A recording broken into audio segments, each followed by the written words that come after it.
Bismillahirrahmanirrahim. Saya Puji Astuti, calon guru penggerak angkatan 9 dari SMK Negeri 1 Rembang, Purbalingga.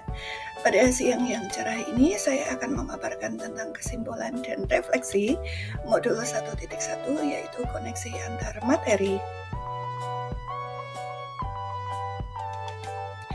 Di SMK Negeri 1 Rembang, Purbalingga, saya sebagai guru produktif pemasaran.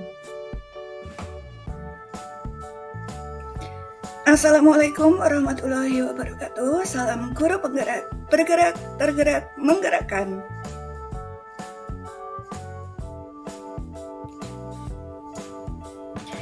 Kesimpulan dan refleksi serta koneksi antar materi dari modul 1.1 yang dapat saya ambil antara lain: pertama, perubahan paradigma pendidikan zaman kolonial ke pendidikan masa kini. Murid itu tidak kosong, tetapi ada coretan yang masih tipis. Tugas mendidik adalah memupuk dengan laku menuntun dan menebalkan sesuai kodrat alam dan kodrat zaman, serta dikorelasikan dengan budaya lokal. Pendidik ibarat petani dan murid ibarat sawah. Maka, sebagai seorang petani yang baik, kita harus berupaya untuk menggarap sawah kita dengan baik. Kedua, kerangka pemikiran KHD meliputi dasar-dasar pendidikan, Montessori, Froebel, dan taman siswa. Pengajaran adalah bagian dari pendidikan. Pengajaran merupakan proses pendidikan dalam memberi ilmu atau berfaedah untuk kecakapan hidup anak secara lahir dan batin. Yang ketiga, pendidikan adalah tempat persemaian benih-benih kebudayaan dalam masyarakat. Pendidikan yang menuntun antara lain, KHD mengibaratkan peran pendidik seperti petani. Dalam proses menuntun, anak diberi kebebasan, namun guru sebagai pamong harus tetap memberi tuntunan agar tidak kehilangan arah.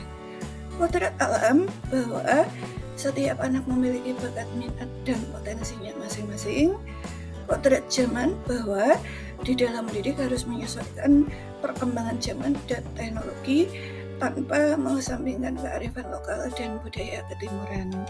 Pendidik menuntun ke arah budi pekerti yang luhur.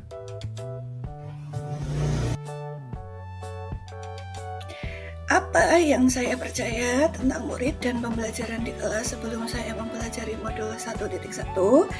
Sebelum mempelajari modul 1.1, pembelajaran yang saya lakukan hanya memindahkan materi atau transfer of knowledge, masih belum memindahkan nilai-nilai kearifan lokal atau transfer of value.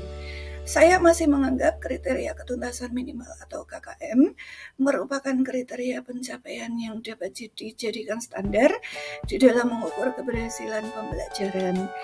Selain itu, saya belum begitu berusaha memahami bakat, minat, dan potensi dari setiap anak, sehingga pembelajaran yang saya lakukan masih bersifat teacher center atau berpusat pada guru.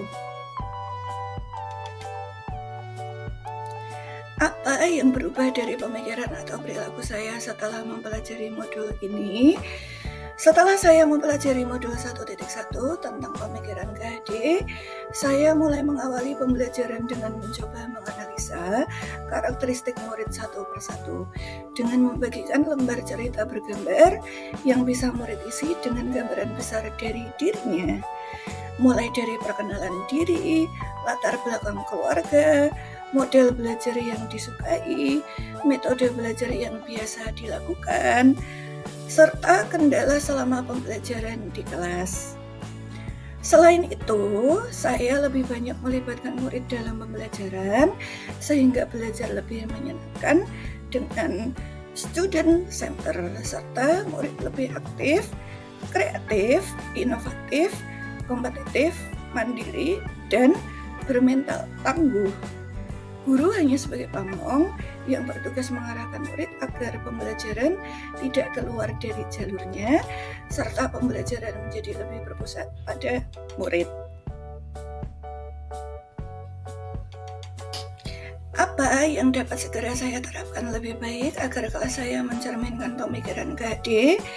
Merencanakan pembelajaran yang sesuai kodrat alam, artinya menyesuaikan dengan bakat, minat, dan lebih menggali potensi murid dengan tugas individual dan tugas kelompok untuk melatih kerjasama tim dan kebebasan berpendapat. Mengaplikasikan pembelajaran yang sesuai kodrat zaman, artinya pembelajaran dapat lebih menyesuaikan dengan perkembangan zaman dan teknologi dengan melatih murid presentasi menggunakan media LCD serta media digital berupa PowerPoint, Canva. Guru hanya sebagai fasilitator dan bertugas mendampingi dan menempatkan laku murid serta lebih mengenal murid secara personal. Berikut adalah beberapa hasil karya dari siswa. Melalui kegiatan LMS pada modul 1.1, saya merasa banyak praktik pembelajaran yang saya lakukan itu masih jauh dari pemikiran Ki Hajar Dewantara. Banyak hal yang saya peroleh melalui PPGP ini, bahwa mendidik adalah menuntun dan mengarahkan agar mencapai tujuan pembelajaran tanpa memaksakan kehendak dan tetap memerdekakan anak untuk belajar. Pembelajaran juga harus sesuai kodrat alam, yaitu setiap anak memiliki bakat, minat, dan potensinya masing-masing. Pendidikan dan pengajaran juga harus sesuai kodrat zaman, di mana pembelajaran menyesuaikan perkembangan zaman dan teknologi. Selain itu, pendidik ibarat petani yang menggarap siswa yang diibaratkan sebagai sawahnya. Melalui PPGP, saya tergerak untuk lebih baik dalam menerapkan pendidikan menurut Ki Hajar Dewantara, yaitu Ingarso Sung Lodo, yang artinya yang di depan memberi teladan. Ing Madyo Mangun Karso, yang artinya yang di tengah memberi gagasan. Tuturi Handayani, yang artinya yang di belakang memberi dorongan. Respon yang baik datang dari semua stakeholder yang ada, di antaranya kepala sekolah, guru dan karyawan, rekan sejawat, sesama CGP, keluarga, siswa, dan masyarakat. Hal tersebut membuat saya lebih bersemangat dalam menjalankan PPGP ini. Selain itu juga menambah motivasi internal saya untuk terus maju dan menghadapi segala tantangan yang ada. Mari berlomba-lomba dalam kebaikan atau fastabiqul khairat. Mari menjadi versi terbaik dari diri kita. Salam guru penggerak, bergerak, tergerak, menggerakkan. Salam dan bahagia. Burung Irian Burung Cendrawasih. Cukup sekian dan terima kasih. Wassalamualaikum warahmatullahi wabarakatuh.